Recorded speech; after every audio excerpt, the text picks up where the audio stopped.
Hi to everyone. In this video, I'm just going to discuss about as how to test the difference of more than two proportions using chi-square test. Okay. So let's see one problem in order to understand about that one. Here the problem statement given is: suppose assembly elections are announced in three major states. A major political party wishes to test if the proportions of its supporters in the three states are the same or not. The party conducts a sample survey of 1,000 people in each state and finds that there are 300, 350 and 325 supporters in the sample surveyed states. Using these data set, we have to check whether the three proportions are the same or not. Okay. So what I am just going to do it here is, at first I am taking the hypothesis as H0 in such a way. I am taking all the proportions are the same. Pi 1 represents the state 1 and pi 2 for the second state and pi 3 for the another state. Okay, so H0 is a hypothesis which is representing all the proportions of the same. And next I am taking H1 as a hypothesis in which all the proportions are not at all same. So now what I am just going to use it here is, I am just going to tabulate the contingency table in which I have mentioned the supporter and the state 1, state 2 and state 3.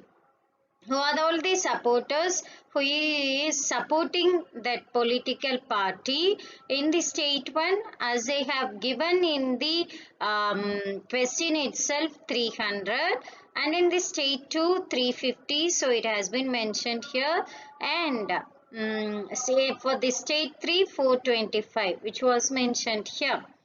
And then I have to calculate the persons who are not at all. I have to calculate the count for the non-supporters for each state also. So for such a cases, what I am just going to do it here is, I am having the count for the supporters in each state.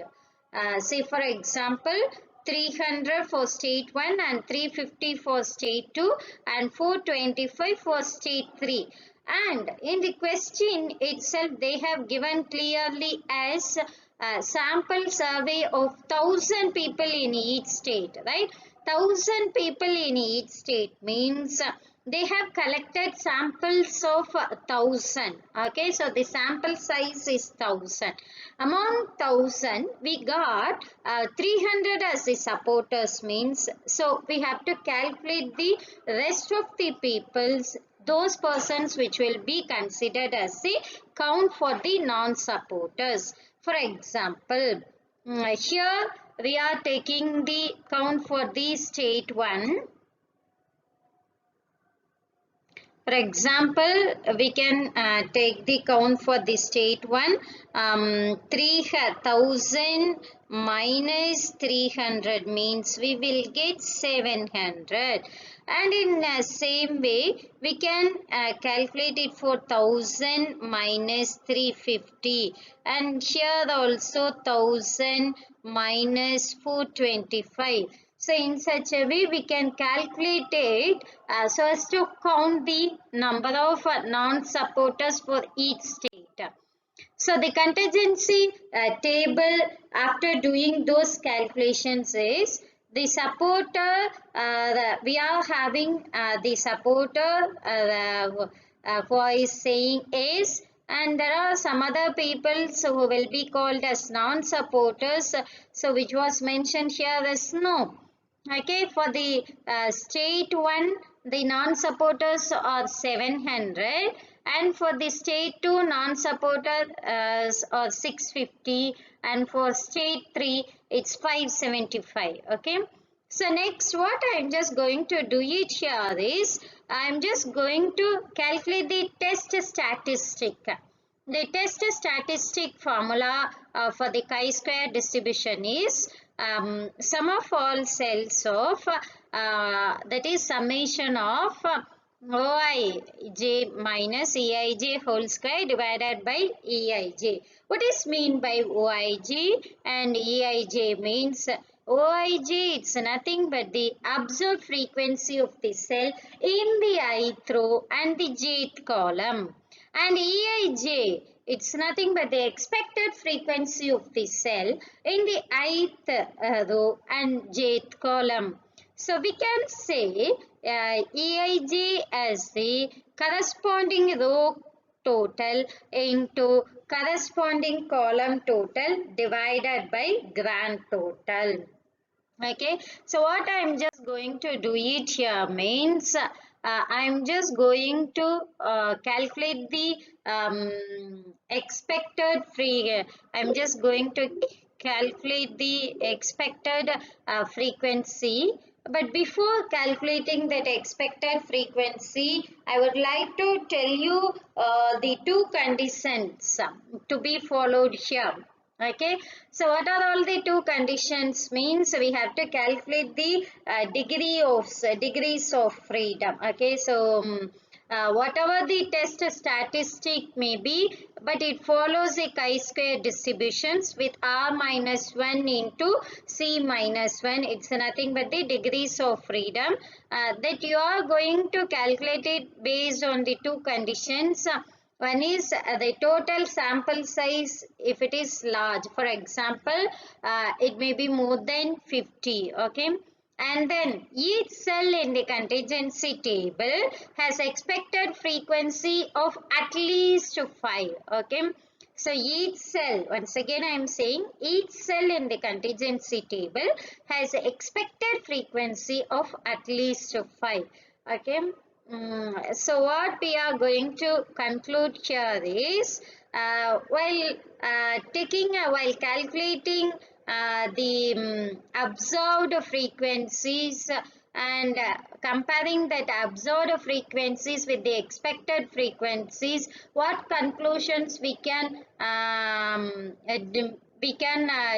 what conclusions we can do here is if the test statistics, that means if the test statistics is larger than the expected one, means then we can reject the null hypothesis.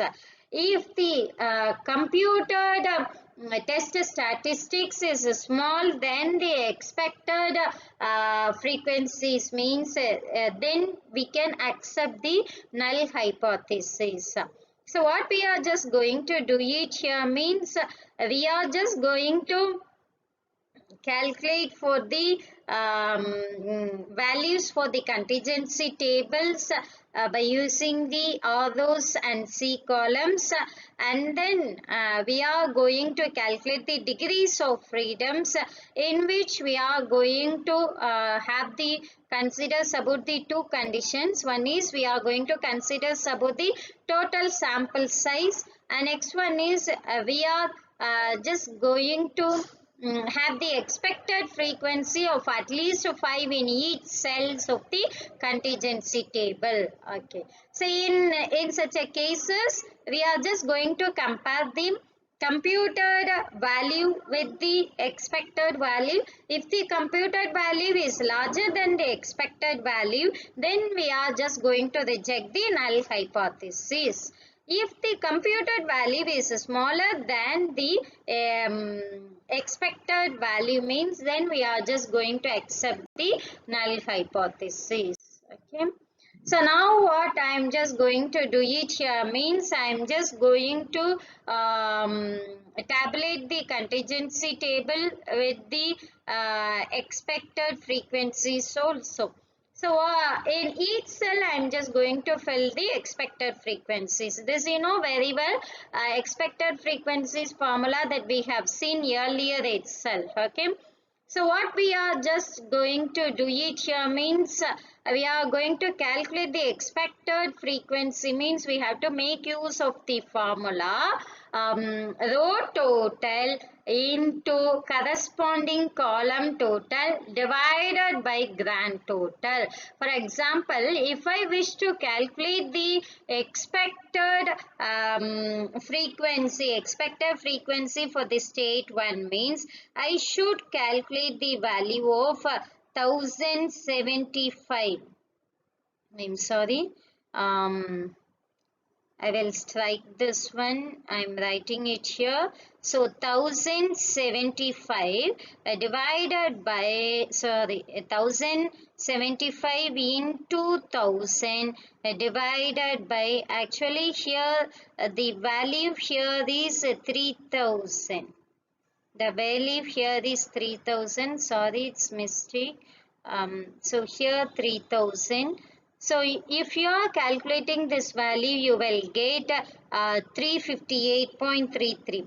In the same way, we can calculate for the state 2 also. For the state 2, the row total is 1075 and the column total is 1000. So 1075 into 1000 divided by 3000.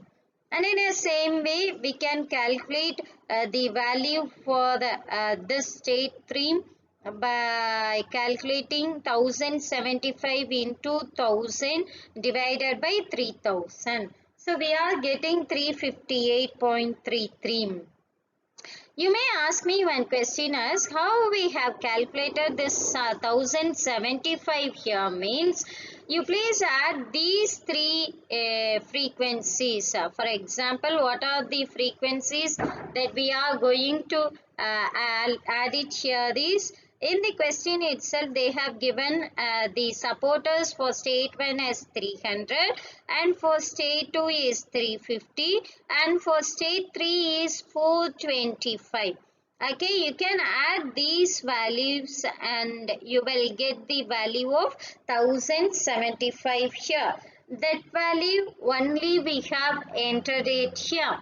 Okay, then how I have calculated the value 1925 for the second row means you can add these values. Once if you are adding 700 and 650 and 575, you will get 1925. And one more clue for calculating this value, you can subtract 1075 from 3000 means you will get this value. You can cross check that value whether the total that you have calculated is right or not by calculating the difference of the grand total and the row total of the first row. Okay, so you can check it for clarifications. Okay, so and then I'm just going to calculate the expected frequencies for the second row. Okay, so here how I'm just going to calculate the expected frequencies for the for this cell means row in a same way row total into a column total divided by grand total. So if I am doing this calculations, I am getting the value of 358.33. And in the same way, I am calculating the expected frequencies for the state 2 as well as for state 3 also. Okay. So after calculating these values, I am just going to make use of the test statistics. Okay. So I should calculate the test statistic value. A chi-square value I should calculate it. Okay. So in order to calculate that one, I am just going to make use of the formula here. What's the formula for chi-square? This we have already seen earlier itself. Just see the formula. Yes. See it. See the formula. Chi-square equal to sum of OIJ minus EIJ whole square divided by EIJ. Okay, so in order to calculate the summations of these values, I am just going to make use of the tabular column. So in which I'm just mentioning the OIJ value and AIJ value. For example, if you are taking the value for the first cell is O11 and this is O12, O13 and this is O21, O22 and this is O23. In the same way, here I am just going to fill the EIJ. Okay, so E11, E12 and E13. Next E14, E15 and then I am writing E16. Okay, so in such a way I am just filling the OIJ and EIJ value and then I am calculating the difference of these two values and then I am finding the square of this value. Then I am calculating OIJ minus EIJ whole square divided by EIJ. Okay, so after calculating these things, as we have already seen, the test statistic for the chi-square distribution is sum of all the values of OIJ minus EIJ whole square divided by EIJ. So what should I do it here means after tabulating these values I have to do the sum of these values. Okay, so that's why here I am getting the value 34.4308. After adding these values I am getting 34.4308. So this is the computed value. Okay, then I should calculate the expected value. Then only I can compare the expected value with the observed value. Right? So for such a thing, I am just going to calculate the degrees of freedom. How can I calculate the degrees of freedom? The degrees of freedom, this formula that we have already seen, R minus 1 into we are having C minus 1. R it's nothing but the number of rows and C is nothing but the number of columns. So in the table, how many rows are there for us? We are having 2 rows and we are having 3 columns. You know very well, in the initial table, we are having supporters, right? We are having supporters and then we are having state 1, state 2 and state 3. So here we are having yes and no. So how many columns are here? We are having 3 columns. And how many rows are here? We are just having 2 rows as yes and no only, right? So that's why here we are writing 2 minus 1 and 3 minus 1. 3 is the column number and 2 is the row number. So 2 minus 1 we will get 1 and 3 minus 1 2. So 1 into 2 the resultant value is 2 only. Okay, so now we have calculated the degrees of freedom as 2. Next, what should we do it here is, as per the conditions given in the earlier slide itself, we should make use of the values for the significance level of at least 5. No, so here I am just going to refer the chi-square values. That is, I am just going to refer the chart which is having the critical values of chi-square. What's the degrees of freedom calculated here? It's 2. So I should refer this row. In this row, I'm sorry, I haven't written the line correctly. You please notice this one. I'm just taking the degrees of freedom 2 since I have calculated it here. In the degree, by using this value, since I am taking the significant level as 5% at least. I have to refer this 0.05. So what's the value here is 5.991. Okay, so the expected value is 5.991, but the calculated value is 34 point something. So what should we do it here is, as we said earlier, if the computed value of test statistic is larger than the critical value, then we have to reject the null hypothesis. So it means we are just going to conclude all proportions of supporters of the political party in 3 states are not all same. Okay, because we are going to reject the null hypothesis. So we are concluding all proportions of supporters of the political party in 3 states are not all same. So I'm just summarizing these things. At first we have seen into the problem.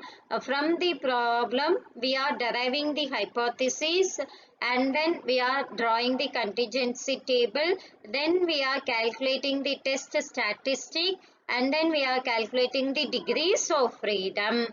Then we are comparing the expected value with the computed value. If the computed value is larger than the critical value, then we are just going to reject the null hypothesis. That's why here we are concluding as for this problem, here we are concluding as all proportions of the supporters of the political party in 3 states are not at all same. In case if the computed value of test statistic is smaller than the critical value, means then we can accept the null hypothesis. Okay. So that's all.